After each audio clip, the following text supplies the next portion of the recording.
Welcome, everybody. Thank you for joining us for another segment of our Potluck Leadership and Coaching session.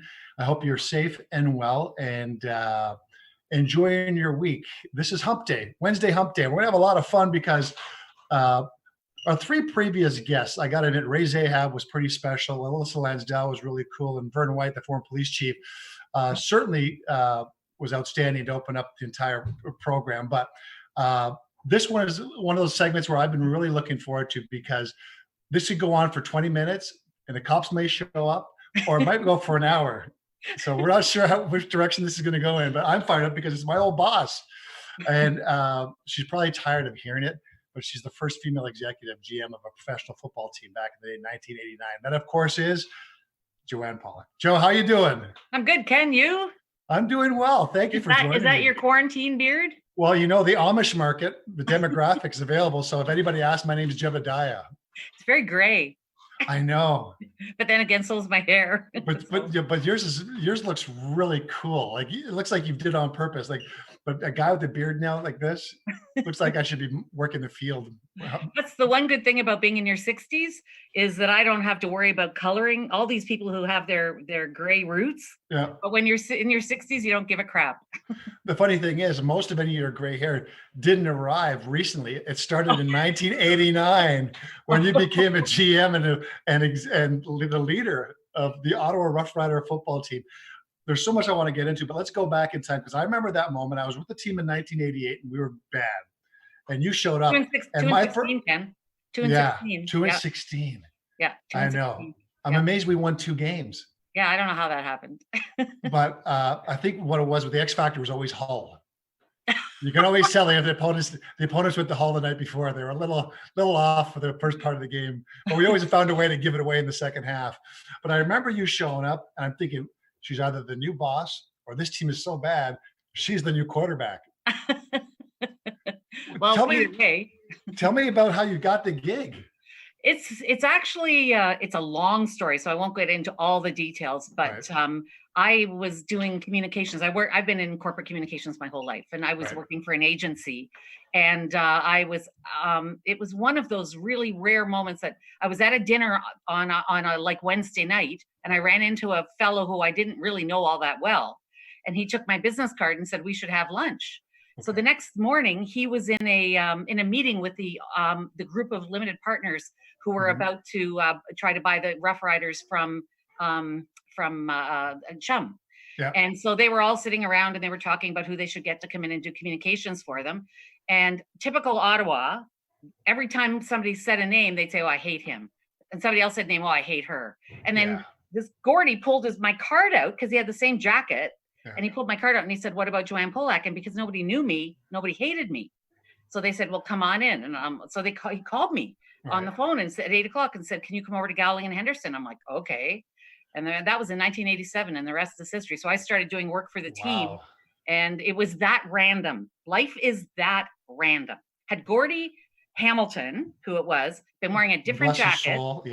Bless his soul. If he'd been wearing a different jacket, everything would have been it would have gone a different way, but that's what life is all about. And what I find really interesting is Gordy is very much an old school sports guy, like the Hamilton family, and they got a great legacy. There's so many great families, but for him to say, how about the first female GM? Because that's essentially what he was saying when he handed out the card. How about if we bring in a woman? And it was a very alpha male world. And I guess the Rough Riders screwed up so bad. Yeah, well, couldn't get any worse. Back then, that was before Paul Robson. So I actually spent 2 years working with the team with the whole Paul Robson situation. Okay. But the one thing that I've learned over the years that I've been in this business is never put labels on people, because somebody who might appear to be, anti-woman or whatever it may be, or old school, you don't know what they're like deep down. And one of my greatest supporters in my entire career was Gordy Hamilton, and he is. If anybody sort of knew who he was and what his legacy was, they would always think that he was the ultimate. He was my biggest supporter. Another guy is Angelo Mosca, one of the greatest supporters that I've had in my entire career, right from the very beginning. And in the early days when people were saying, have they lost it? That she should not be, and back then you could coaches. There was one coach who was being discussed as coming to Ottawa. Right. And he said on CBC radio, this coach, I won't say who he is, but he said, "There's no way that I would ever go work for a woman." And you could say that in the mainstream back then. And I remember hearing it on the radio going, "Ooh, that was harsh." But, so back when people were actually having that kind of conversation, and that wasn't a lot of people, but there was enough of them, a guy like Angela Mosca standing up and going, "Well, I disagree. I think she's the right person." So he's a guy you'd consider to be old school, but was in my corner right back in the 80s. And Angela was very much the bad guy for a lot of fans. Yeah. And I thought that, but when I went to Hamilton and I played for the Ticats, and I had a chance to sit down with Ange. Yeah. He was the most sensitive, caring man you'll ever meet. Heart of gold. Right. Hugely important in business.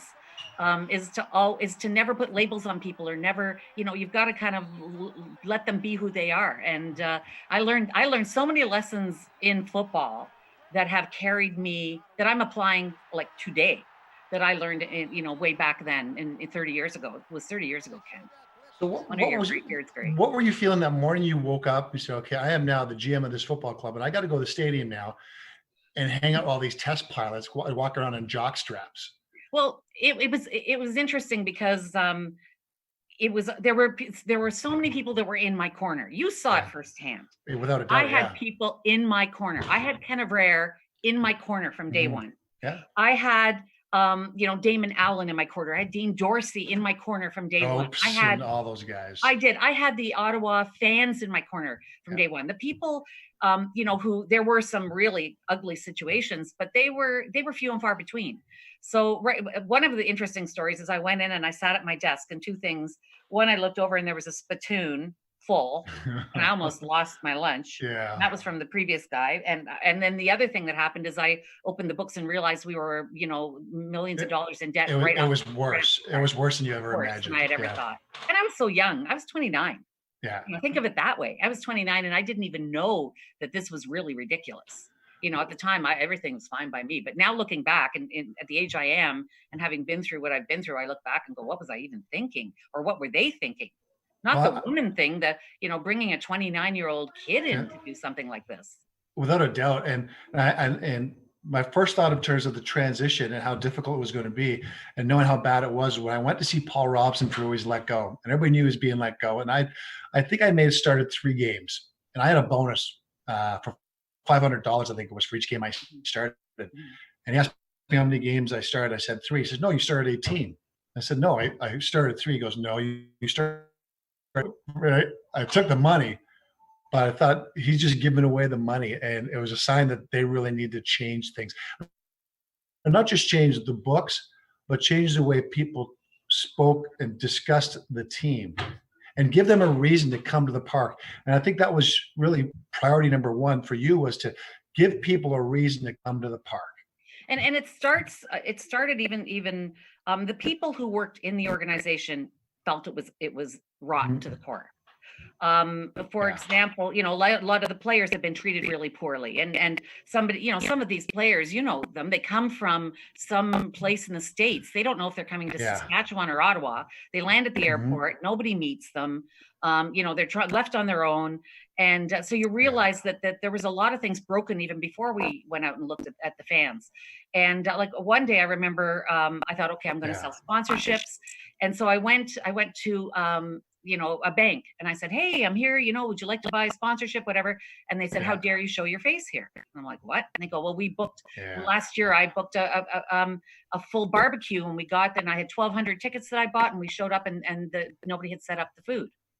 And another, I went to the next guy, and a car dealer, and he goes, how dare you show your face here? So many people have been treated so badly by the team that before you even went out and started to deal with the public, you had to fix a lot of things, that were happening before you could even go out and even think about the public. And actually that's a lesson that I've taken through my entire business career, is that if you're going out and you're trying to, you can never sell a message, or you can never sell a product to the general public that first, the people who are inside don't believe in it 100%. And secondly, your partners, which is for us was season ticket holders, sponsors, and so forth, that they don't believe. So we had to work on that first. And only then, when they started to go, things are different. Like when players started to say things are different, and when sponsors started to say things are different, only then could you start to go out to the public. Hugely important message in communications. Hugely important message. I think part of it too is when you show up. I remember distinctly like it happened yesterday was that you adopted a room full of guys who were going to protect you. Yeah, that's And you true. gave us a reason to compete, and we had fun. The good thing is that we had an off season. Yeah, We had an yeah, off we did. season, which We had was a full give off us some season. run up into the Yeah, season, yeah, so we can get to know each other and we can yeah. really get going on that. And uh, I think people just sense there's a purpose. But I want to segue to your approach from a leadership standpoint. And I remember hearing this from you was show me, don't tell me. Yeah, yeah. And that was It's really all important to you. I guess that was the foundation of your approach.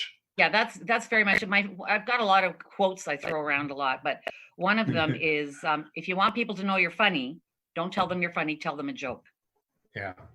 So there's a lot of people out there who, and I had this conversation today. It's like, well, this is what this campaign's going to be. And I'm like, where are the proof points? Give the proof points and then let people come to the conclusion, oh, they're X. Don't go out and let me tell you how wonderful I am, how smart I am, how incredibly young I look. You always go out and you sit there. Where are the proof points? Where's the detail that then will allow people to draw the conclusion that, okay, they are X. You can't go out and talk about yourself in a way that isn't authentic. And the only way to be authentic is to actually have the proof points. Is to and if you have that, right? If you have that, you create substance, though. Yeah, you do. And with substance, you can believe in something. Yeah, and what it also does is it prevents when you go out and you insist on, okay, show me what the proof points are. Show me what the evidence is that allows you to make that claim. And then when people start to sit down and put together the evidence, you're like, well, you can't make that claim because it's not true. Yeah. But then if other people come in and they say, here are the 10 things we're doing that are really going to make a difference, then you go, wow, you got what it takes. You're ready to go. You're ready for prime time. But not until you actually have the proof points, the facts. The facts matter. Facts matter. Was it a little easier for you knowing that coming in, you were coming from a completely different place in terms of your thought process and how you saw things, the optics of the situation, where almost uncharted territory, where like almost sometimes you probably sat in your office going, I can't believe they didn't do this. I can't believe they didn't do this. I can't believe they didn't try this. And so opportunity and it was really knocking for you. There was a lot of low-hanging fruit. A good example of one of the things we did is that I think people do use now is that I know that the fan base in Ottawa, and it has not changed. The fan base is rabid. And the people who believe in football in Ottawa, whether it's the Red Blacks or the Rough Riders, it's who they are. It's in their soul. And they would love to help. So one of the things that we started to do early is we applied almost politics to it. So what we would do is we would bring in volunteers and we'd give them a t-shirt and we'd say, would you like to help and be an ambassador? And I remember one fellow, Ozzy, great guy, had a motorhome, friend of our family still. And Ozzy would do anything. So we would just let Ozzy go and pick players up from the airport. And then the players are sitting there going, I got picked up by the airport by this great guy. And, Ozzy would help them settle in. And so all of a sudden we had this huge workforce of fans. One Saturday morning, I remember we were going to put posters all over the city, and we printed 25,000 posters and we brought all the players in and we brought in volunteers. And we said, look, if you could and we divided the city up like it was like with pole mapping, like politics. And you say, okay, you take Ottawa West, you take Hunt Club, you take Bank between Kilbourne and whatever. And we would send these people out. They would put the posters up, and then they came back for a lunch with the players.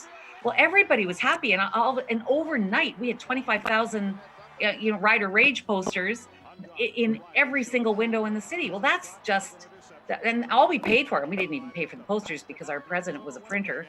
So all we did is we bought some pizza, and we got advertising that you just couldn't even imagine. So that's just a basic skill that comes from politics that you could apply to this business and all businesses. But that's relationship building, though, isn't it? That's just authentic relationship building. Forget the first female executive GM. It's just common sense. Yeah, it's totally what it was. And I think what happened back then, as much the woman thing was very visible, but what happened back then is I was a business person who was handed the keys to the team. And now it's all business people that are running the business Yeah, side, yeah. or even running the presidents. Back then, all of the general managers Mhm. were football people. Most of the presidents were football people. Everybody that was running was football people. And I remember when Hap Nichols and Saul Shabinsky offered me the job, which I was shocked as anybody. They said, Mhm. we've had football people running it for so long. We need somebody who knows marketing and business. So that was what was different. The fact that I was a woman was very obvious, but that was what was different. And now that is commonplace throughout all professional sports. Yeah, you look at every professional team, and the relationship building with their fan base is so important. Yeah. 365 days a year, 7 days a week, it's nonstop. And I think that connection between the fan and the player, when it becomes personal, you give them a reason to buy a jersey, you give them a reason to buy Oh, a hat, you give them a reason to buy tickets to games and cheer on the team, or go to Montreal and watch the team play. Um, and, that and, and bond, that bond is the most important thing in professional sports, Mhm. is the bond between a team and the people who are sitting in the stands. Yeah. When I go to a football game, to me, I look at the players on the field, but I also look at Mhm. the guy sitting next to me on this side and that side. And when you can build a connection, and you were like the king of this, because you were open for anything, clearly. Yeah, I But was. anytime I was like, okay, I've got this small little event at the Lions Club of Perth, Mhm. and we wanted to send players, and you went every single time we asked you. You went, and you Yeah. built a relationship with this community that has lasted to this day. And the same was the case for a lot of our players. And I think when I think of like even somebody like a Wendy Lazowski and a Gary Page, the unsung heroes that you don't hear much about. You hear about me, but not them. But Wendy Lazowski would organize a lot of the players in the Yeah. community, and our players were everywhere. Were absolutely everywhere, Yeah. and they, without exception, you were on the top of the heap. Everybody knows that in terms of can-do attitude and willing to go anywhere. You're an Ottawa boy, but you were also hilarious, because there were times that you would say Well, things and no. I'd be laughing so hard. But you would go out, and so everybody felt a personal relationship with this franchise. And so even though we were 2-16 in '88, and then we were only 4-14, Yeah. but our attendance But went it up. was a different 4-14. Oh, it was a Okay. totally different, because it was continuously improving. And that's all the fans ever wanted, is they wanted every Mhm. game to be a little bit better than the last one. They didn't expect or want you to win a Grey Cup right away. I mean, or, win championships or an Eastern. They just wanted to see, every single game that you were getting better and better, and the team was getting better and better. And they were seeing, it was 4-14, but they were seeing, really entertaining football, but they also felt a relationship with you because a lot of the people in that stadium had actually met you guys. That Yeah. matters. Well, growing up in Ottawa for me too, and knowing that the Ottawa Rough Riders have come to the Boys and Girls Club, spent time in the 67s. So when I became an Ottawa Rough Rider, it was more than football for me. So then Yeah. going out in the community and doing a lot of stuff was awfully important to me. And then you show up, and now all of a sudden you give us a reason to go out there and do stuff, because you don't just say, hey, let's go do that and stand there and Yeah. sign autographs and sell tickets. You said essentially it's relationship building. So I want you to know that you're part of the 5 Ws. This is what we're going to do, when we're going to do it, Yeah. where we're going to do it, all that stuff. So we said, okay, we have a plan. Yeah. And even though the Yeah. team was 4-14, the team was discovering players like Reggie Barnes and Darren Yeah. Joseph, and then all those signings of Kolka and Illerbrun and all the free agent signings that Yeah. turned the league upside down. Yeah. Was your statement to the fans saying, if I'm going to tell you we have a relationship, then I'm going to do everything to Yeah. make sure this relationship works. Yeah. And that's what I loved about that experience. That's what made football a lot of fun for me. Yeah. And we and the fans showed up. Like Yeah. we had a lot of fans showing up those years. It was really it was really magic. Like, it was the privilege of my life to have been able to be at that moment in time, with all of you guys, and to go through all of that. And here we are 30 years later, and look at how close all of us still are, and how connected we still are. So it was a great privilege. I'm going to ask Chris to bring up a photo now. And this is your power, Jo-Anne. You got me to MC a big fundraiser, a lobster fest, East Coast theme for 65 Roses. And you got me to wear a giant lobster suit. And at first, I got to admit, there was a little trepidation, but me being the showman that I am, I said, I can't pass this up. And if anyone else was going to ask me, I probably would have said no, because they're probably setting me up to fail. But these are the lengths I would have gone to support you and your efforts. And that was, of course, that's Dean Dorsey. Dean Dorsey, actually one of another great member of the team. But Ken, it was every time we asked you. Now that was the most extraordinary thing that we asked you to do. We asked you to do a lot of stuff, but that one was, and the salons A, B, and C at the Civic Center were jam-packed. People had the time of their lives. You were hilarious. Completely inappropriate, I'm sure. I don't remember what you said, but I'm sure it was too. I can't remember. You were always flying close to the sun.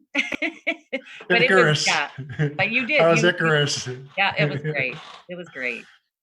So the team doesn't get to where they would need to, and one of the bittersweet moments for me was the Eastern semifinal against Ottawa. By then, you had left the franchise. You'd gone on to different things, and you went into the radio business and all that. But I remember being bittersweet because that was a really good football team. I think the Dave Ritchie team. Yeah. And they would probably would have given Winnipeg a better run, but Osbaldiston hit that field goal in the snow, and I enjoyed the win. I was competitive, but I also felt badly because that win would have signified a turning point for the franchise. Yeah.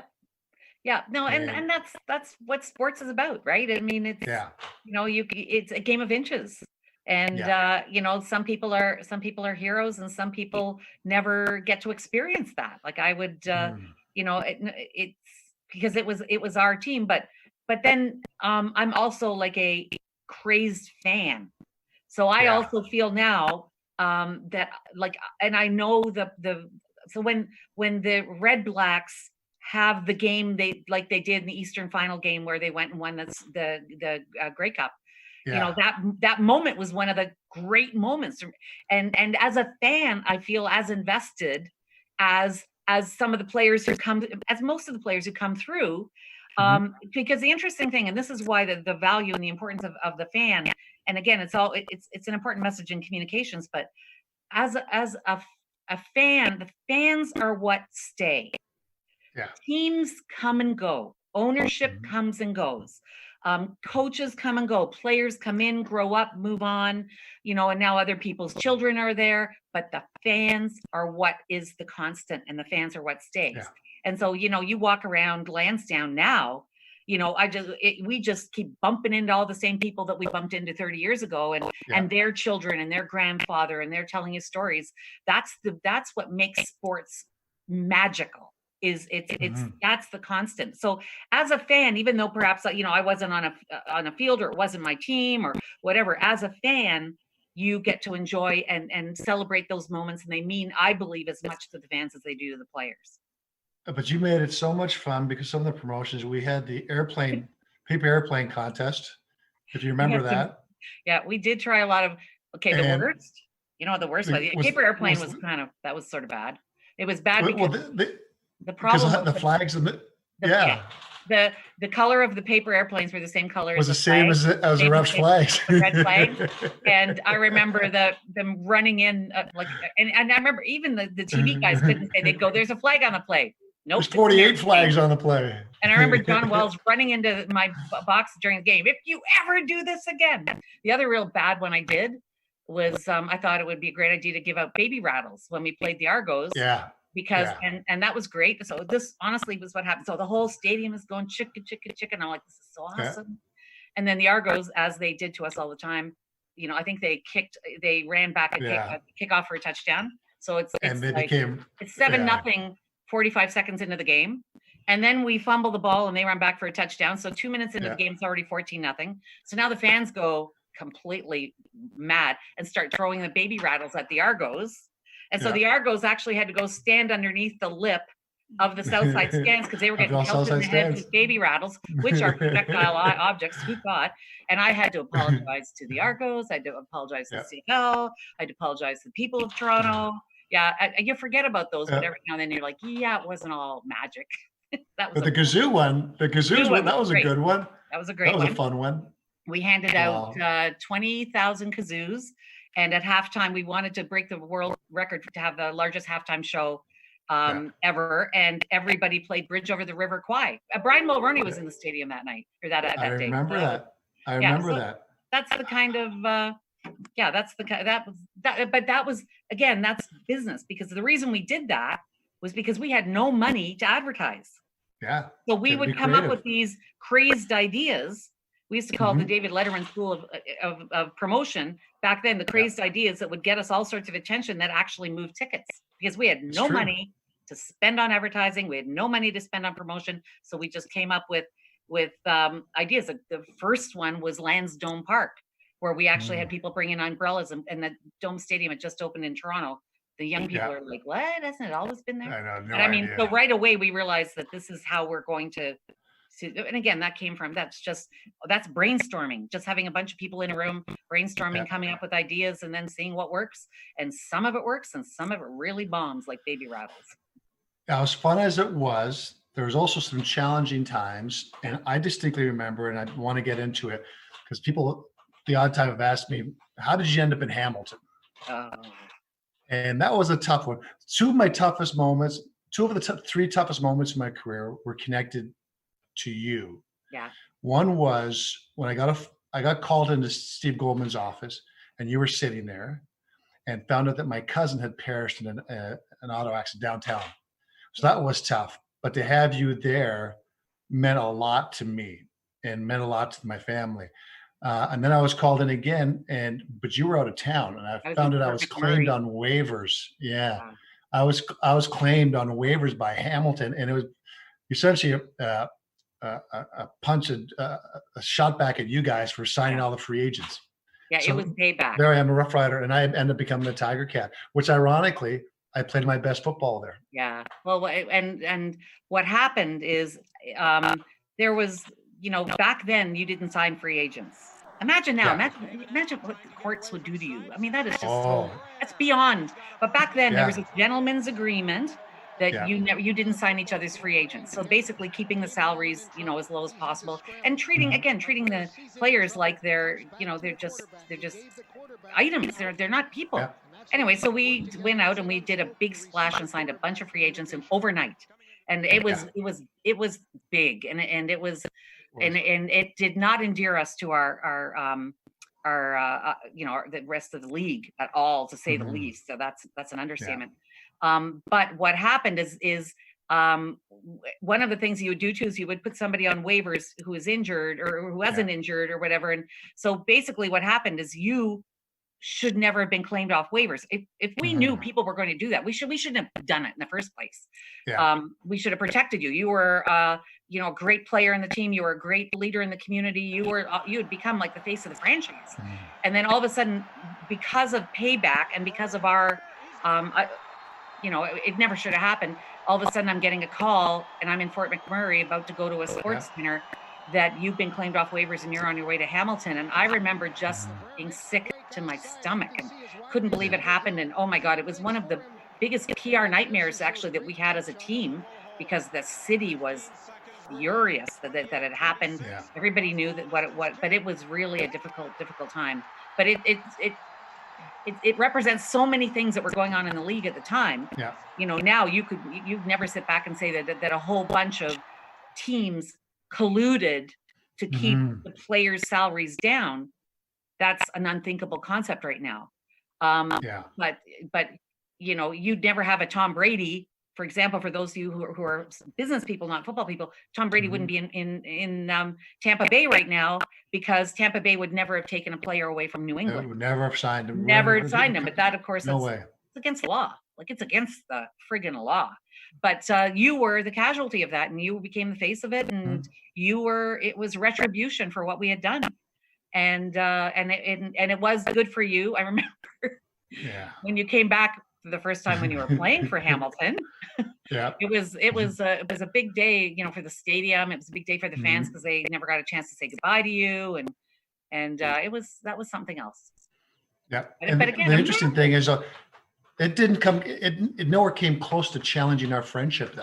No, that was the beauty of it. It was between you and Wendy and Gary and everybody. It was a football decision that was made, and they took a chance, and they ended up getting their hand caught in the stove. So Yeah, we never should have happened. Never, ever should have happened. We so played loose and we got what we deserved, but you didn't. You didn't deserve it, but it is what it is, right? yeah. So you went on to Hill and Knowlton after that, Yeah. then eventually Oh, into no, the no, Canada no, Post. no, No, no. I went to your country music radio. country music, Country and music you're radio. you're a country music savant. Yeah, I wasn't before I got there. Before I got Yeah. there, I was I didn't like country. I didn't know anything about it, but it was like one of those. It just seemed like the right thing because I was exhausted. 3 years of football. Yeah. I was completely, so much happened there. I was exhausted and I knew I couldn't go back to the business world yet. So I went and I did country music radio for 3 years and just adored it and became I went on the radio, never liking country. On a Monday, by Friday, of that week, I'd never listened to anything since but country music. Yeah. So did country. And then after a few years there, once I kind of was back to normal, then I went to Hill and Knowlton, global corporate communications giant. Went there and I was 14 years at Hill and Knowlton. And that was a great 14 years. Yeah. And I ran the crisis communications practice for Canada and did mergers and acquisitions, but mostly crisis communications. And you're working with Jackie King, who's gone on to some great things as well. Jackie now, King. One of my favorite people as well. And some of the greatest. My greatest friends were people that I met and worked with. Through Hill and Knowlton. Jackie King, Goldie Hyder, Pam Onthen, Jennifer Field. I mean, just so many great, Brian Merzero, Michael Coates, just great people and really brilliant people. And I got to spend 14 years with them. And now you're with Canada Post. You're Senior VP of Corporate and Employee Communications. Yeah. And considering the landscape now, crisis communications, and there's so much going on. This is all new territory. Yeah. Do you take a lot of the stuff you learned from your GM days where you're going, okay, what did I get myself into? And say, okay, I've kind of been here before. I just gotta breathe, create a plan, and kind of roll and adapt and figure this thing out as we go. Well, I think every single experience you have, you use and you build over the years, and you learn. And I use things that I learned. Like an important part at the Canada Post is we have 68,000 employees. Yeah. Like job one for me are the people. How do we care and support for the people who work for us? So my Evraire now is a letter carrier who's out there right now delivering, to your communities across the country. I care deeply about them and about the guys who are in the plants and gals who are in the plants. You all see the letter carriers, you see your parcels being delivered, but you don't see the guys behind the scenes who are driving forklifts, unloading trucks and so forth. So they are, they are Canada Post. So the same principle that you look at in football is what I would bring to Hill and Knowlton and what I would bring to Canada Post. So you always, it's the same triangle. Like at the job one are the people who are with you, or the people who make a living off of you, the people whose livelihoods depend on you. Then there's the people who are who are partners with you. And for us, it was season ticket holders and it was sponsors.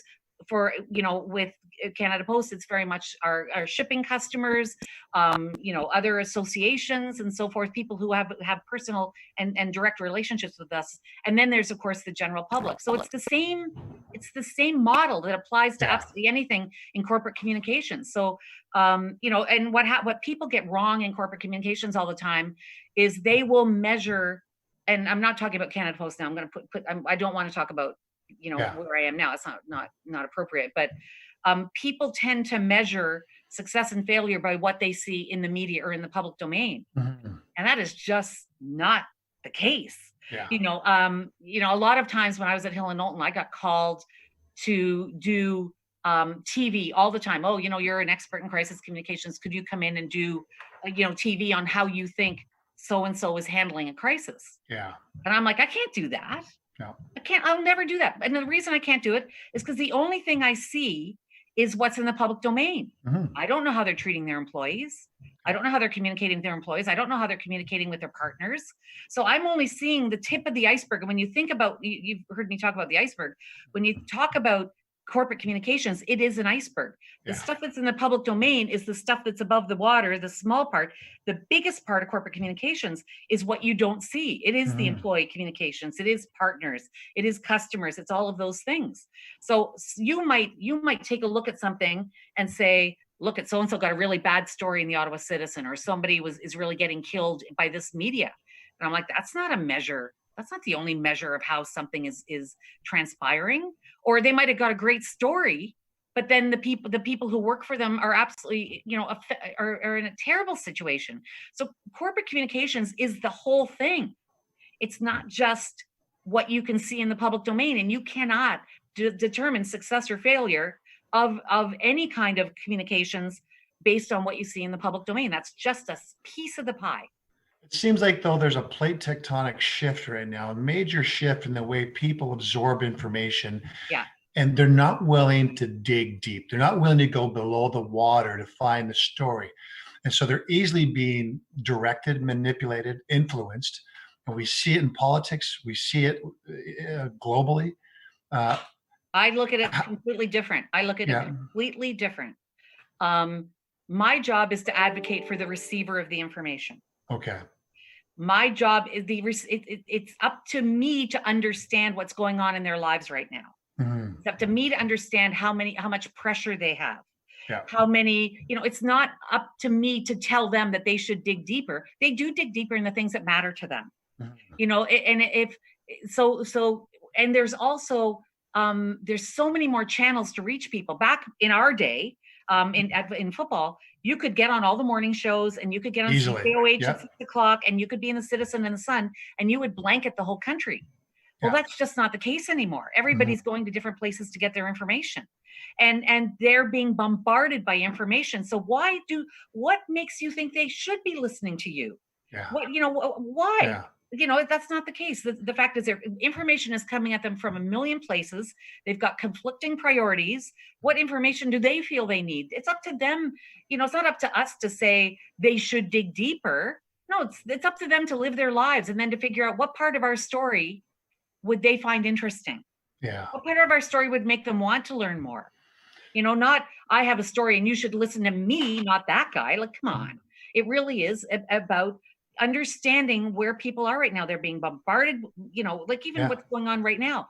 People are being bombarded with information. It's coming at them from every which way. You don't know who to believe.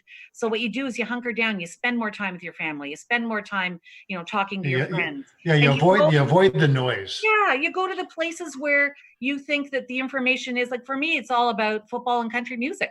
Like, I'm all about football and country music. So you come and talk to me about those things, and you got my attention, and I will, I will dig deep into the draft, and I will go deep, and I will learn, because those things matter to me.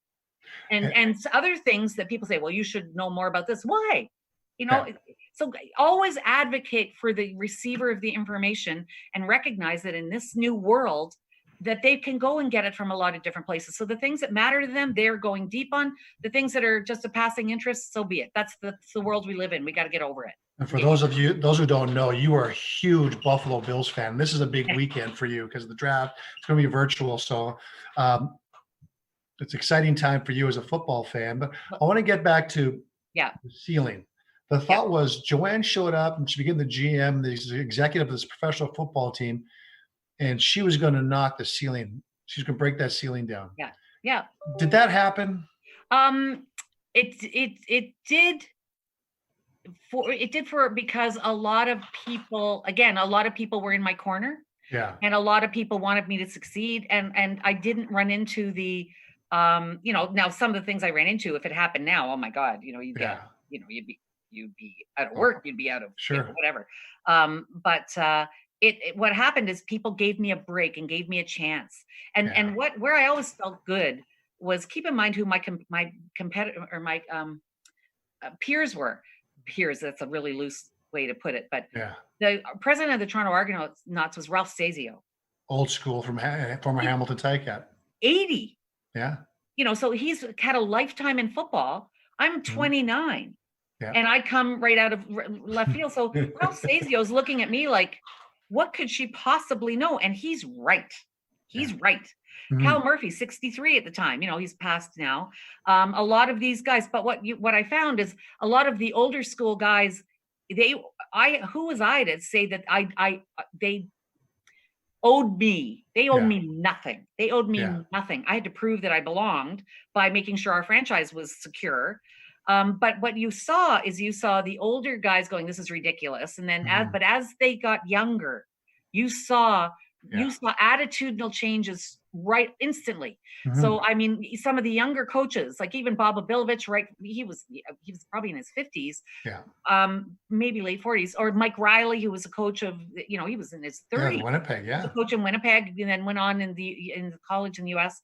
But those guys were in my corner, right away. Mhm. So you could see it generationally. And then the players, there wasn't a single circumstance where I had anything other than complete respect from the players on our team and on the other And the team. opposing team, that's true. Yeah, Because they were. they were dealing with some of these GMs. And it reminds you of that story of Robert Yeah. Mims in Winnipeg when he went to get some socks. You probably heard the story. Yeah. There was a hole in his sock, and he went to get a replacement sock. They wouldn't give it to him. And then, so he walked over to Polo Park Mall right beside the stadium to go buy some socks. And Mike Riley's out there going, "Hey, where's Mims?" And he's over in the mall buying socks. And Yeah, that was a CFL. Yeah, that was the CFL. I remember I told all of our guys, look, do whatever you can to connect with the fans. And after a touchdown, I can't remember who it was, threw a ball into the field, into the stadium. Wait. And then they got fined, and they got fined and had to pay for the ball. So then I'm sneaking money to the player behind the scenes, going, here, here's some money back for you. So but generationally, you could see it. So if you're somebody like me in that position, you never ever thought it was anything other than awesome the way the world was moving. Yeah. And now, in terms of women being in this business, it's a very, very difficult. It's a transient business. Yeah. And a lot of women aren't interested in that kind of a transient life. Yeah. You could be on 1 minute, you could be with the Montreal Alouettes. The next minute, you could be with the Toronto Argonauts. Thinking of Catherine Raish, and then the next thing now, I think she might even be, I don't know where I think she's in Carolina but she's now in the NFL. But you've got to be able to kind of pick your whole family up, move. There's no financial security. It's difficult to raise a family. It's not necessarily a lifestyle that a lot of women would want, to be honest. A lot of people are like, oh, I'd like to get into football. And I'm like, really? Do you really want to get into football? See, what they don't understand, though, they see the competitive stuff, they see game day, but they don't see every day a guy showing up competing for your job. Yeah. And you can lose your job because you dropped a pass. You can catch 5 passes the week before, but you drop a pass or miss a read, and you're gone. And you're gone, and you pack up and you're out the door, and it's overnight, and a lot of times it like a coaching staff, they're the worst. Like when I would watch, when we would fire a head coach, and then the whole coaching staff is gone with them. Yeah. These guys weren't making a lot of money. Yeah. They were. I remember one coach we had. I think he had 5 kids, and when we would go on the road, he would basically take all the toilet paper from the different hotels, stuff it in his suitcase, and bring it home because that he's having a difficult time trying to make it the families. And then he gets fired, and then a lot of the time they have to go back and fight to get the money that's owed to them. And a lot of these organizations have deeper pockets. So it's very difficult sometimes to fight a big franchise with a deep pocket to try to get money that's owed to you. And then they're often doing it somewhere else again. It's a very, very difficult life. Well, I'll tell you, I always knew that I was going to play professional sport because my dad had played baseball, and then we're an athletic family. And when I got to football, I knew, okay, this is my thing. And looking back, I couldn't imagine the experience without you and a lot of the people, but you without a doubt, because when I look back on it, I don't remember scores of games. And I know we won some games, and there's some games that were big and all that kind of stuff. But the relationships that transcend time, where we can talk about all the guys. That just you carry that every day. And thank God for technology with Facebook and everything else, where you can stay connected to all the guys. And for example, today I connected with Mike Trevathan. He played for the BC Lions. Great guy. We never really had a conversation. And we connected, and I said, you know what? I watched game film of you doing your thing. And you made me a better receiver. And he's like, we did the same thing out west where we watched what you guys were doing. And it was just, I wouldn't trade the experience. And if you asked me tonight to wear that lobster suit, I'd probably do it. Well, but it's the same thing, Ken. I mean, here we are, we shared a moment in our lives that, you can't repeat, but it replicate. And you were always the guy who, when I'm in there and I'm thinking, am I, feeling alone? I never felt alone. I always felt like you guys were, and you, like, even you connected me recently with Barry Moten. Yeah. Most people won't even remember Barry Moten's name. They wouldn't. But no. Barry Moten was a defensive player, great football player. But again, he was from the States and very quiet. And I remember one day he came into my office and we were talking about, Barry, what, we were trying to get summer jobs for the, off-season jobs for the players.